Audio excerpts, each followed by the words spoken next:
12th agriculture biology lesson अगर अपन देखें तो लेसन कौन सा अपना 8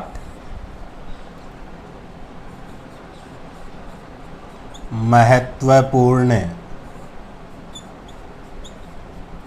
फलों के रोग, ये अपना लेसन है। इसमें अपन क्या क्या पढ़ रहे हैं?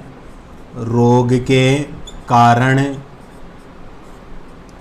लक्षण और नियंत्रण,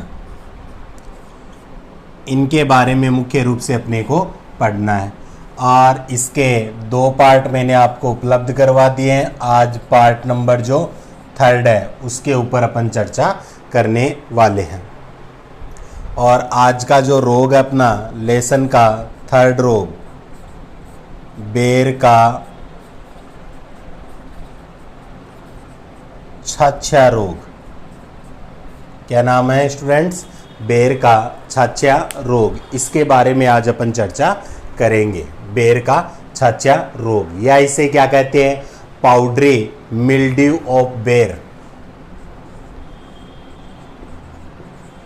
पाउडरी मिल्ड्यू ऑफ बेर, इस नाम से भी अपन इसे जानते हैं, बेर का छाछा रोग। छाछा का कारण अपन मानते हैं स्टूडेंट्स, इसमें क्या होता है कि जैसे बेर जो होते हैं उनमें चूर्ण समान जो सफ़ेद रंग का पदार्थ दिखाई देता है उसके फलों के ऊपर, तो वह रोग जो होता है वही छाछा रोग होता है। यह ऐसा लेसन है, इसमें मुख्य 3 रोगों के बारे में अपन ने पढ़ा है, तो 3 में से 1 रोग का क्वेश्चन कन्फर्म आता है, ये अपने को पता है। और सबसे ज़्यादा तो संभावना नींबू का जो सिट्रस कैंकर रोग है उसकी संभावना रहती है, लेकिन अपने को यह भी पढ़ना है। अब दूसरी बात मैं ये कहना चाह रहा था कि अपने जो भी साथ साथ में आप ये देख रहे हो वीडियो वगैरह, तो नोट्स वगैरह भी तैयार कीजिए। फिर भी अगर आपसे नोट्स वगैरह तैयार नहीं हो तो लेसन पूरा होने पश्चात में आपको PDF उपलब्ध करवा दूंगा, लेकिन मैं प्रत्येक चीज़ यहाँ पर क्या हो रहा है बोर्ड पर लिखवा रहा हूँ, इसलिए आप आसानी से नोट्स तैयार कर सकते हैं। तो देखिए चालू करते हैं। बेर का छाछा रोग। सबसे पहले तो यह कहा जाता है कि बेर का जो छाछा रोग है वह कहाँ पर फैला हुआ है। तो अगर अपन इंडिया लेवल की बात करते हैं, भारत में जितने भी जो उत्पादक क्षेत्र है जहाँ पर बेर का उत्पादन किया जाता है उन सभी क्षेत्रों में अपन मानते हैं यह रोग फैला हुआ है। और इस रोग के बारे में कहा जाता है कि इस रोग का संक्रमण जब ज़्यादा हो जाता है तो यह पूरे उद्यान या बाग बगीचे जो भी होते हैं उनको क्या कर सकता है? नष्ट कर सकता है। इतना विनाशकारी रोग यह माना जाता है। तो भारत के सभी बेर उत्पादक क्षेत्रों में पाया जाता है। उत्पादक क्षेत्रों में पाया जाता है। दूसरा अपन लिख सकते हैं कि संक्रमण ज़्यादा होने पर पूरे उद्यान नष्ट हो जाते हैं। और इस रोग को सर्वप्रथम देखा कहाँ गया था? तो अपन मानते हैं कानपुर के अंदर देखा गया था 1946 में। वैज्ञानिक थे मेहता। सर्वप्रथम 1946 में कानपुर में मेहता, वैज्ञानिक का नाम है मेहता, मेहता वैज्ञानिक के द्वारा इस रोग को देखा गया। इस रोग को देखा गया था। ये अपने को ध्यान में रखना, यानी सभी जितने भी उत्पादक क्षेत्र होते हैं, बेर उत्पादक क्षेत्र, उनमें ये रोग पाया जाता है। संक्रमण ज़्यादा होने पर अपन कहते हैं पूरे उद्यान वगैरह नष्ट हो जाते हैं। और सर्वप्रथम 1946 में कानपुर में मेहता वैज्ञानिक के द्वारा अपन मानते इस रोग को देखा गया था। ये तो बातें इस रोग से संबंधित। अब इस रोग में होता क्या है उसके बारे में अपन चर्चा करते हैं। लक्षण क्या होते हैं इस रोग को, यानी कि पौधे में से कौन से परिवर्तन आते हैं, कैरेक्टर आते हैं जिनको देखकर अपन पता कर सकते हैं कि यहाँ पर बेर का छाछा रोग हो चुका है। तो उन लक्षणों की बातें करते हैं। तो देखिए सबसे मुख्य लक्षण तो क्या माना जाता है कि बेर के जब छोटे छोटे फल लगते हैं, बेर के छोटे छोटे फल लगते हैं तो उनके ऊपर क्या होता है, सफेद रंग का चूर्ण सा पदार्थ दिखाई देता है और वह चूर्णिल पदार्थ क्या करता है, धीरे धीरे ग्रोथ करता है, वृद्धि करता है। और इसके साथ जो फल होते हैं वह क्या होते हैं, भूरे रंग के होने लग जाते हैं। चूर्णिल पदार्थ के जैसे जैसे ग्रोथ होती है फल क्या होते हैं, भूरे रंग के होने लग जाते हैं और इतना भी कह सकते हैं कि फल टूटकर नीचे भी गिरने लग जाते हैं। इसके अलावा जो बेर की शाखा वह टहनी पर अपन मानते हैं कि कवक जालीय व सफेद चूर्ण के रूप में क्या होती है, वृद्धि होती है। शाखा व टहनी पर अपन मानेंगे कि कवक जालीय व सफेद चूर्ण के रूप में वृद्धि होती है। कवक जालीय वृद्धि यानी कि कवक द्वारा होने वाला रोग है, तो कवक जालीय वृद्धि होगी किस रूप में, सफेद चूर्ण के रूप में अपन मानते हैं कि वृद्धि होती है। और इस रोग का प्रकोप अपन सबसे ज्यादा मान सकते हैं कि जिस समय बेर की सीजन आती है यानी कि सर्दियों में, तो नवंबर से लगभग अप्रैल माह के मध्य अपन कहते हैं इस रोग का प्रकोप दिखाई देता है। नवंबर से अप्रैल माह के अंदर अपन मानते हैं यह रोग दिखाई देता है। इस रोग के प्रकोप से बेर की जो पत्तियां होती है ना, उन पर भी अपने को वही सफेद चूर्ण जैसा पदार्थ दिखाई देता है जो एक प्रकार का कवक जाल होता है। उन पर भी संरचना बन जाती है सफेद चूर्ण जैसी और उन पर भी भूरापन आने लग जाता है। यह रोग जब गंभीर अवस्था में आ जाता है तो अपन मानते हैं कि पौधे की जो टहनियाँ वगैरह होती है वह क्या होती है, सूखने लग जाती है और अपन मानते हैं कि पौधा एक प्रकार से इसे ठूंठ के समान दिखाई देने लग जाता है। तो ये क्या थे, इसके मुख्य लक्षण थे। तो लक्षण में देखिए अपन क्या क्या लिख सकते हैं, छोटे बेर फल, छोटे बेर फलों पर सफेद चूर्ण, सफेद चूर्ण सदृश संरचना का जमाव हो जाता है, जमाव हो जाता है। इसके अलावा फल भूरे रंग के हो जाते हैं, फल भूरे रंग के हो जाते हैं, फल भूरे रंग के हो जाएंगे। फल गिरने लग जाते हैं, गिरने लग जाते हैं। टहनियाँ सूख जाती है, टहनियाँ सूख जाती है और प्रकोप ज़्यादा होने पर पत्तियाँ भी चूर्ण सदृश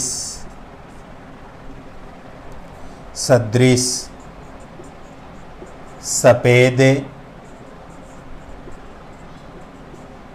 दिखाई देती है, यानी उन पर भी सफेद चूर्ण का जमा हो जाता है और पत्तियों पर भूरापन आ जाता है, यानी उनका कलर भी अपन मानते हैं चेंज हो जाता है। ये मुख्य कैरेक्टर अपने को देखने को मिलते हैं। टहनियाँ वगैरह सूख जाएगी। एक बात मैंने आपको बताई थी कि इसका प्रकोप सबसे ज़्यादा कब होता है, नवंबर से अप्रैल माह में। नवंबर से अप्रैल माह में यह रोग ज़्यादा दिखाई देता है या देखने को मिलता है, क्योंकि उसी समय अपन मानते हैं कि बेर की क्या होती है, सीजन होती है, तो उस समय अपने को यह रोग जो है वह देखने को मिलता है। तो यह मुख्य थे इसके लक्षण। अब लक्षण के पश्चात अपने को क्या पता होना चाहिए, इसका रोगजनक पता होना चाहिए। रोगजनक यानी कि जिसके कारण यह रोग हो रहा है। और अभी मैंने आपको बताया था कि यह क्या है, एक कवक के द्वारा होने वाला रोग है, कवक के द्वारा होने वाला रोग है। तो इसका जो रोगजनक होता है वह क्या है, ओइडियम एरिसाफोइड्स, ओइडियम ओरिसाफोइड्स या एरिसाफोइड्स के नाम से अपन जानते हैं, जो एक प्रकार का क्या होता है, कवक होता है। और यह कवक ही है जो अपन मानते हैं कि बेर के ऊपर अपने को सफेद चूर्ण जैसी संरचना के रूप में क्या होता है, प्रदर्शित होता है। अब यह कवक जो होता है अपन नॉर्मल कवक कह देते हैं, लेकिन इसका प्रभाव अगर बेर पर देखा जाए तो इतना ज़्यादा प्रभाव होता है कि फलों को ये खाने लायक नहीं छोड़ता है, फलों को ये क्या कर देता है, नष्ट कर देता है। अपन कई कबार देखते हैं मार्केट वगैरह से बेर वगैरह खरीदते हैं, उनके ऊपर भी अपन मान सकते हैं लगे हुए, या मार्केट में तो चलो वह साफ करके आ जाते हैं। अपने घरों में या खेतों में जो झाड़ियाँ लगी हुई है उनके बेरों पर अपने को ये रोग आसानी से देखने को मिल सकता है। अपन घर पर लाते हैं, उनको अच्छी तरह से पानी वगैरह से साफ कर लेते हैं, फिर भी अपन मानते हैं कि इनका प्रकोप जो होता है नष्ट नहीं हो सकता। ये क्या करते हैं, बेर को अंदर तक क्या करते हैं, नुकसान पहुंचाने का कार्य करते हैं, यानी कि उस फल को खाने लायक नहीं छोड़ते। जिससे क्या होता है कि उसकी जो ऊपरी जो अपन मान सकते हैं कि त्वचा जो होती है, परत वगैरह होती है, वह क्या हो जाती है, हार्ड होने लग जाती है, और वह धीरे धीरे अपन मान सकते हैं कि उसके अंदर कवक का प्रकोप ज़्यादा होने से बेर वगैरह क्या होते हैं, सड़ने गलने भी लग जाते हैं। ये भी इस रोग में मुख्य रूप से अपने को देखने को मिलता है। तो रोग का प्रकोप जैसे ही ज़्यादा होता है तो इसमें क्या होता है, संक्रमण भी फैलने का कार्य होता है। जैसे अपन मान रहे हैं कोई रोग वगैरह हो गया तो वह रोग क्या हो जाएगा कि फल जैसे नीचे गिरने लग जाते हैं, फल नीचे गिरने लग जाते हैं। तो उन संक्रमित फलों से जो स्वस्थ अपन मानते हैं बेर का पौधा है, तो वहां पर भी क्या होता है, संक्रमण होने की संभावना रहती है। इसीलिए कहा जाता है कि अगर कोई भी संक्रमित झाड़ी हो या बेर का पौधा हो तो उसे क्या कर देना चाहिए, नष्ट कर देना चाहिए। संक्रमित कोई टहनी वगैरह होती है तो उसको काट कर क्या कर देना चाहिए, अलग कर देना चाहिए। ये मुख्य रूप से अपने को ध्यान में रखना चाहिए। तो लक्षण की अपन बात कर चुके हैं, अब अपन बात करते हैं इसके रोगजनक की।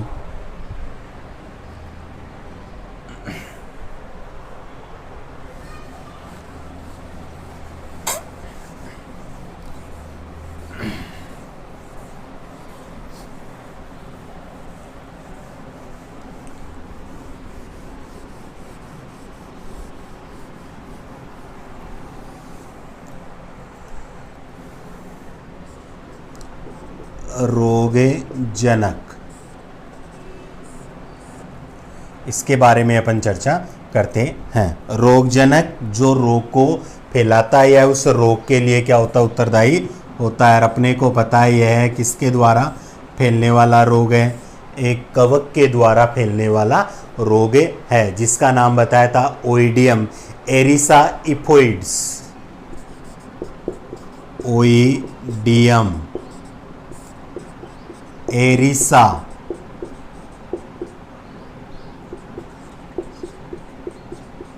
ओफिडिस, ओइडियम एरिसाइफोइड्स, ओफिड्स इफोइड्स, साइफोइड्स।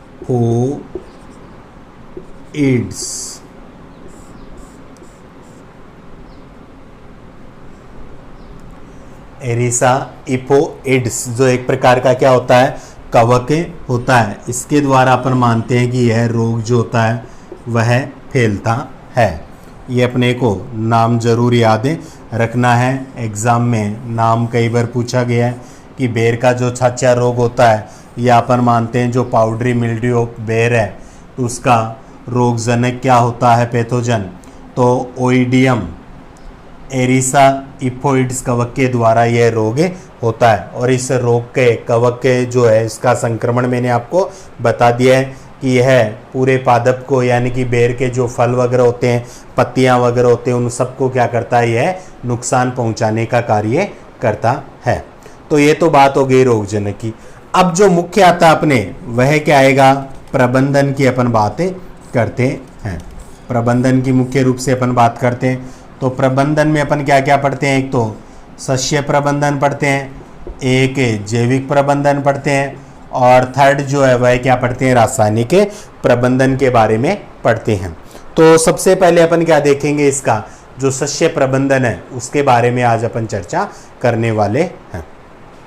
तो सस्य प्रबंधन में सबसे पहले तो अपने को यही ध्यान रखना है कि जो सूखी टहनियाँ वगैरह हो जाती है, यानी रोग का संक्रमण जब ज़्यादा हो जाता है तो मैंने आपको बताया था कि टहनियाँ वगैरह क्या होती है, सूख जाती है। तो सूखी टहनियाँ या अपन मानते हैं जिन टहनियों पर इस रोग कारक का क्या है, संक्रमण है, जिन्हें अपन संक्रमित टहनियाँ कहते हैं। तो सूखी टहनियाँ व संक्रमित टहनियों की क्या कर देनी चाहिए, कटाई छटाई करते रहना चाहिए, उनको काट देना चाहिए। मेन जो पौधा उससे क्या कर देना चाहिए, काट कर अलग कर देना चाहिए। तो उससे भी अपन मान सकते हैं कि इस रोग से बचाव हो सकता है। तो पहला अपन क्या लिख सकते हैं यहाँ पर, सूखी व संक्रमित, सूखी व संक्रमित टहनियों की कटाई छटाई करनी चाहिए। ये अपने को ध्यान में रखना है कि जो सूखी व संक्रमित टहनियाँ होती हैं उनकी कटाई छटाई करते रहना चाहिए, ताकि जो संक्रमण होता है वह पूरे पौधे पर न फैल सके।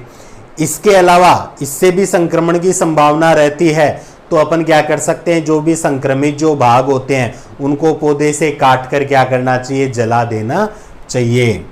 दूसरा सस्य प्रबंधन, संक्रमित भागों को काटकर जला देना चाहिए, क्योंकि अपन मानते हैं कोई भी अवशेष वगैरह बच जाते हैं तो वह भी क्या होते हैं, फिर संक्रमण फैलाने में सहायक हो जाते हैं, वो भी संक्रमण को बढ़ावा दे सकते हैं। इसलिए अपने को जहाँ तक हो सके कोई भी संक्रमित भाग हो, अगर नीचे भी फल वगैरह गिर चुके हैं और उन पर उसे रोग का प्रकोप है, तो उन सबको एकत्रित करके क्या करना चाहिए, अपने को जला देना चाहिए। या अपन क्या कर सकते हैं कि उनको फलों को एक गहरा गड्ढा खोदकर उसके अंदर दबा देना चाहिए, वह भी उपाय अपन इसमें अपना सकते हैं। फिर जो दूसरा आता है वह क्या आता है, अपने जैविक प्रबंधन आता है। दूसरा क्या आता है, जैविक प्रबंधन आता है। सस्य प्रबंधन के बाद में जैविक प्रबंधन। तो जैविक प्रबंधन में क्या किया जाता है कि रोग प्रतिरोधी किस्मों का चुनाव किया जाता है। तो रोग प्रतिरोधी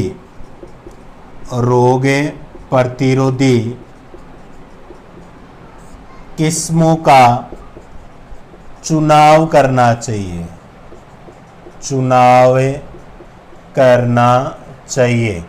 ये मुख्य रूप से रोग प्रतिरोधी जो किस्में होती है उनका अपने क्या करना चाहिए, यहाँ पर चुनाव करना चाहिए। ये इसका माना जाता है जैविक प्रबंधन माना जाता है। अब रोग प्रतिरोधी किस्मों का चुनाव करते हैं तो इसमें क्या होता है, जैसे रोग प्रतिरोधी किस्में क्या किसे सकते हैं अपन, यहीं पर थोड़ी सी मैं चर्चा करना चाहूंगा। यानी कि ये रोग है, मान लीजिए ये रोग अपन किसकी बात कर रहे हैं, बेर का जो छाछिया रोग है इसकी बात करें। इसके यह रोग किसके कारण हो रहा है, इस कवक के कारण हो रहा है। कौन सा, ओइडियम एरिसा इफोइड्स के कारण हो रहा है। तो इस कवक का क्या होता है कि जिस किस्म के ऊपर यह प्रभाव प्रदर्शित नहीं कर पाता है वह क्या होती है, इसकी प्रतिरोधी किस्में कहलाती है। यानी कि प्रयोगशाला में इन किस्मों को तैयार किया जाता है इस कवक का जो संक्रमण होता है उससे बचाने के लिए। जैसे फॉर एग्जांपल अपन देखते हैं मनुष्य के अंदर टीके लगाए जाते हैं। मनुष्य के अंदर क्या लगाए जाते हैं, टीके लगाए जाते हैं। वह क्यों लगाए जाते हैं, बीमारी से बचाव के लिए। अब टीकों में होता क्या अपने को पता है, वैक्सीन वगैरह अपने शरीर के अंदर अपन मानते हैं प्रवेश करवाई जाती है।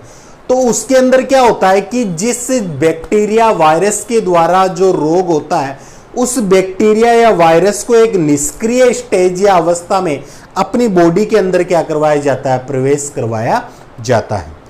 तो बॉडी के अंदर प्रवेश करवाया जाता है तो अपन देखते हैं कि भविष्य के अंदर जब वही बैक्टीरिया या वायरस अपनी बॉडी के अंदर प्रवेश करता है तो अपने जो इम्यून सिस्टम होता है उसकी जो मेमोरी सेल्स अपन मानते हैं वह क्या करती है, उसकी पहचान कर लेती है और उसको देखकर ही क्या करती है, उस पर अटैक कर देती है। अपनी जो WBC होती है उस पर अटैक करके उसको नष्ट कर देती है और अपने वह रोग कभी नहीं होता है। तो उसमें क्या किया जाता है कि पहली बार निष्क्रिय अवस्था में प्रवेश करवाए ताकि अपना जो इम्यून सिस्टम है भाई वह उसकी क्या कर सके, पहचान कर सके। अपनी मेमोरी सेल्स जो है वह पहचान कर सके कि भाई ऐसा कोई भी जीवाणु अगर बॉडी में आता है तो वह नुकसान पहुंचाता है। तो भविष्य में अगर वह जब भी आएगा तो वो उसकी पहचान करते उस पर पहले अटैक करेगा और उसको नष्ट करेगा। भाई बात वही है, नॉर्मल सी अपन समझ सकते हैं, अपने घर पर कोई भी अनजान व्यक्ति आता है, अनजान व्यक्ति आता है, अपने को आकर बेल बजाता है या घंटी बजाता है, अपन दरवाजा खोलते हैं और खोलते ही अपने क्या होता है कि एक पत्थर उठाकर अपने मार देता है। मार दिया भाई, वह क्यों मार खाई अपन ने? क्योंकि व्यक्ति अनजान था, अपन सतर्क नहीं थे, तो इस कारण से अपन ने यह कार्य किया। लेकिन अपन ने मार तो खाई, लेकिन अपनी जो यादाश्त है वह तेज हो गई कि ऐसा व्यक्ति आया था और उसने यह कार्य किया था, अपने को नुकसान पहुंचाया था।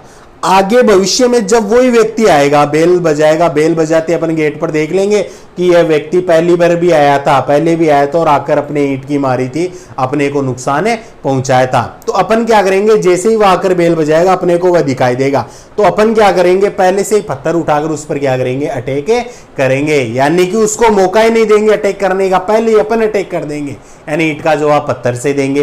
तो वही सिस्टम क्या होता है अपनी बॉडी का भी होता है। उसमें क्या करते हैं कि जब दूसरी बार वही जीवाणु अपनी बॉडी के अंदर प्रवेश करता है तो अपना जो प्रतिरक्षा तंत्र होता है ना, वह उस पर क्या करता है, अटैक करके उसको नष्ट कर देता है और उस रोग से अपने शरीर में क्या होता है, बचाव बना हुआ रहता है। तो वो टीके वगैरह में किया जाता है। ऐसे ही प्रतिरोधी किस्में अपन मानते हैं कि पादपों में भी तैयार की जाती है, जिसके कारण से उस कवक का प्रभाव प्रदर्शित नहीं होता है।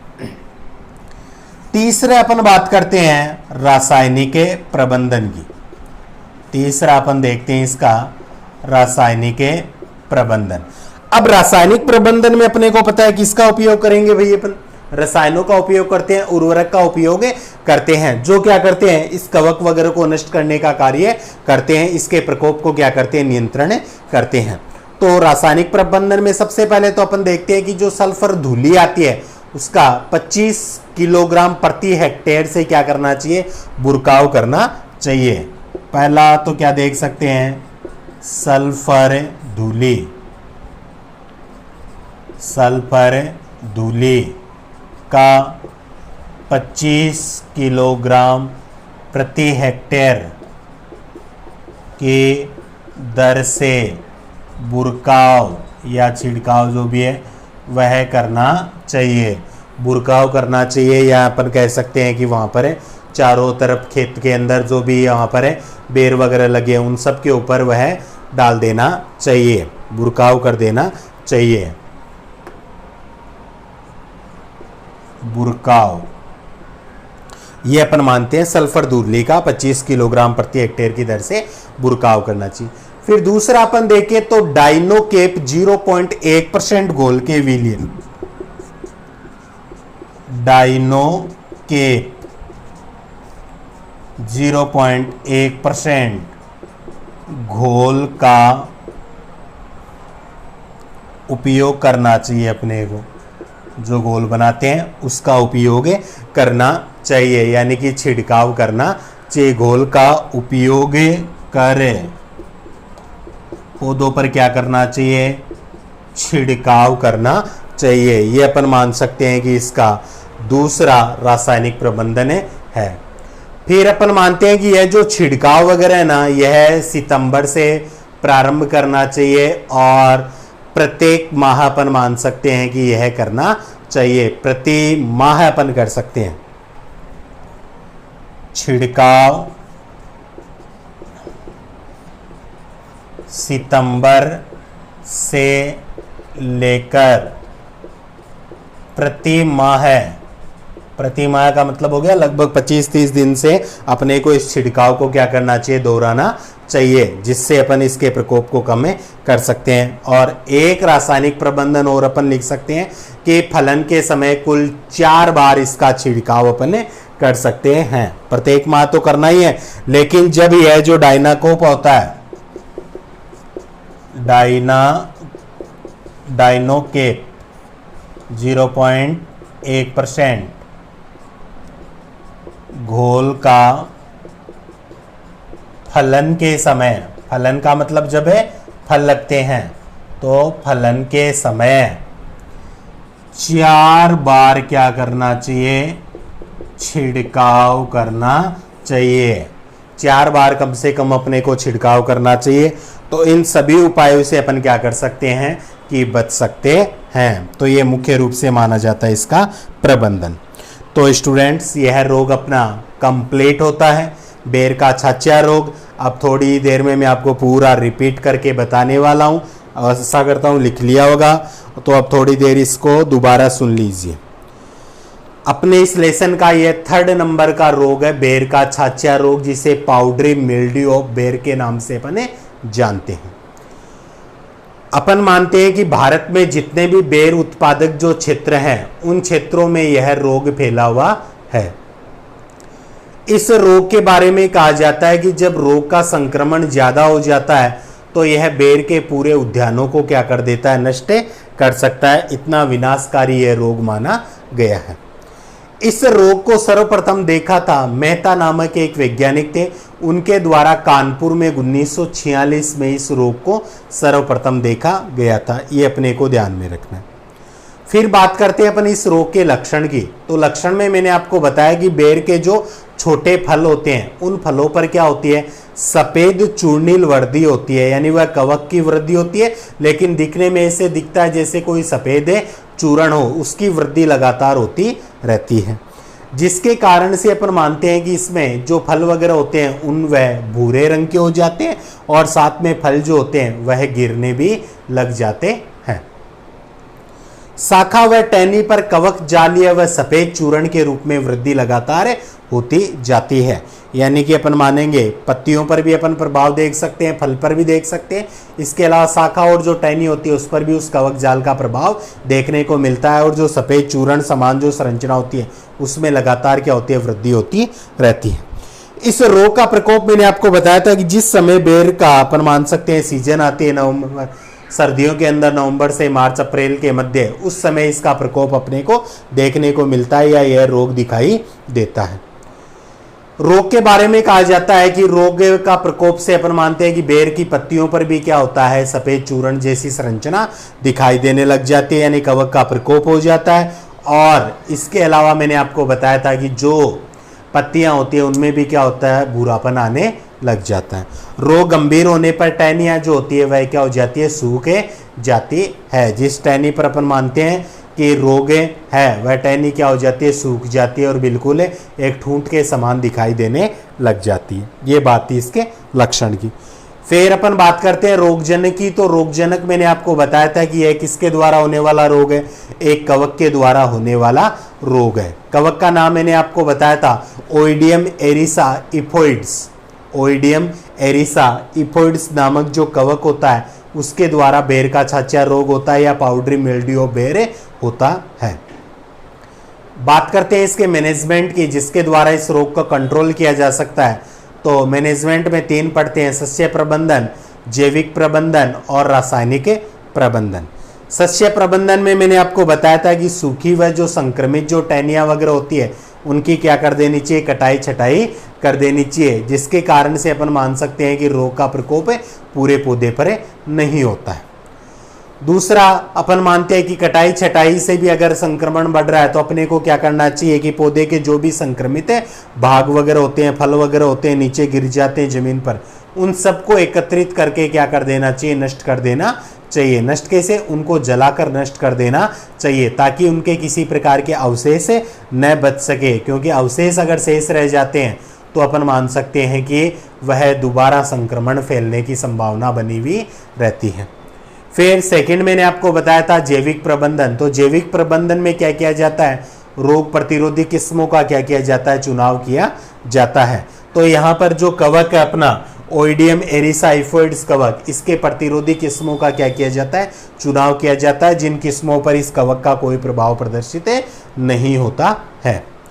थर्ड अपन बात करते हैं जो रासायनिक प्रबंधन आता है। रासायनिक प्रबंधन में अपन क्या करते हैं, रसायन वगैरह का उपयोग किया जाता है, जिसमें मुख्य रूप से मैंने आपको बताया सल्फर धूलि का 25 किलोग्राम प्रति हेक्टेयर की दर से क्या करना चाहिए, बुरकाव कर देना चाहिए, सल्फर धूलि रसायन। दूसरा बताया था कि जो डाइनोकोप आता है 0.1%, इसके घोल का उपयोग का छिड़काव करना चाहिए, इसके घोल का उपयोग करना चाहिए और उपयोग कर क्या करना चाहिए, छिड़काव करना चाहिए। यह छिड़काव अपन मानते हैं कि सितंबर से अपने को शुरू कर देना चाहिए, क्योंकि बाद में तो फल वगैरह लगने लग जाते हैं। तो सितंबर माह में अपन मानते हैं कि इसमें छिड़काव प्रारंभ कर देना चाहिए और प्रत्येक माह इसका छिड़काव करना चाहिए। इसके अलावा जो डायनोकेप 0.1% घोल का जब फलन की क्रिया होती है, फल लगते हैं, उस समय अपन मान सकते हैं कम से कम 4 बार छिड़काव करना चाहिए, क्योंकि इस रोग का संक्रमण सबसे ज्यादा कहाँ होता है, बेर के फलों के ऊपर होता है। तो यह बात अपने को ध्यान में रखनी चाहिए। तो आज का यह है जो रोग है वह कंप्लीट होता है। अब दूसरी बात देखिए स्टूडेंट्स, थोड़ी सी आपसे बातचीत करनी थी कि लगातार आपको वीडियो मिल रहे हैं और आशा करता हूं कि आप उनके नोट्स बनाकर अच्छे प्रकार से पढ़ रहे होंगे भी। तो जो पढ़ रहे हैं वह धन्यवाद के पात्र हैं, लेकिन जो नहीं पढ़ रहे हैं उन्हें एक थोड़ी सी बात कहना चाहूँगा कि लगभग आज अपने को 6-7 महीने हो चुके हैं घरों में बैठे हुए और मेरे ख्याल से खूब मौज मस्ती भी कर ली है। तो अब थोड़ा सा अपने को सजग हो जाना चाहिए और जो भी आपको वीडियो वगैरह प्रोवाइड होते हैं उनको अच्छी प्रकार से देखिए, समझिए, नोट्स बनाइए और साथ में तैयारी ज़रूर कीजिए, क्योंकि किसी भी समय गवर्नमेंट का आदेश आ सकता है कि स्कूल ओपन हो रही है और अपने को स्कूल में जाना है और अपने को पता है कि अब अपनी बोर्ड एग्ज़ाम होने वाली है, तो उसमें ज़्यादा समय भी नहीं बचा हुआ है। तो अपने को जो अपनी तैयारी है ना वह शुरू कर देनी चाहिए, क्योंकि घर पर रहकर आपको सारी सुविधा उपलब्ध करवाई जा रही है, सिलेबस कवर करवाया जा रहा है, तो आपको वहाँ पर अच्छे प्रकार से पढ़ाई भी करनी चाहिए। जल्दी आपके टेस्ट की सुविधा वगैरह वह भी शुरू कर दी जाएगी। तो इस पाठ की अगर अपन बात करते हैं तो मात्र 3 रोग है और आशा करता हूँ कि एक दिन में आप इस पूरे पाठ को क्लियर कर सकते हैं। अगर ढंग से देखें तो मात्र 3 घंटे में आपके तीनों ही है जो रोग है वह कंप्लीट हो सकते हैं। तो मैं तो यही कहता हूँ कि घर पर बैठकर पढ़ाई कीजिए, सेफ रहिए और जब भी गवर्नमेंट गाइडलाइन मिलती है तब से स्कूल में आइए रेगुलर। और हाँ, जिस भी अगर सब्जेक्ट में आपको प्रॉब्लम आती है ना, मैं नहीं कहता कि चलो ये मेरे सब्जेक्ट में आ रही, किसी भी सब्जेक्ट में आती है तो वहाँ पर अपने को क्या करना है कि कमेंट्स में आप लोग पूछ सकते हैं कि सर आपने यहाँ पर ऐसा क्यों बताया, यहाँ पर क्या दिक्कत हुई, तो उसका जो सॉल्यूशन होगा वह आपको ज़रूर मिलेगा। तो इतना आप लोगों को ध्यान में रखना है। आज का वीडियो आशा करता हूँ पसंद आया होगा। फिर भी अगर किसी प्रकार की कोई प्रॉब्लम हो तो बेझिझक पूछ सकते हैं। वीडियो देखने के लिए आप सभी का धन्यवाद। मिलते हैं अगली क्लास में एक नए टॉपिक के साथ। तब तक के लिए जय हिंद, जय भारत।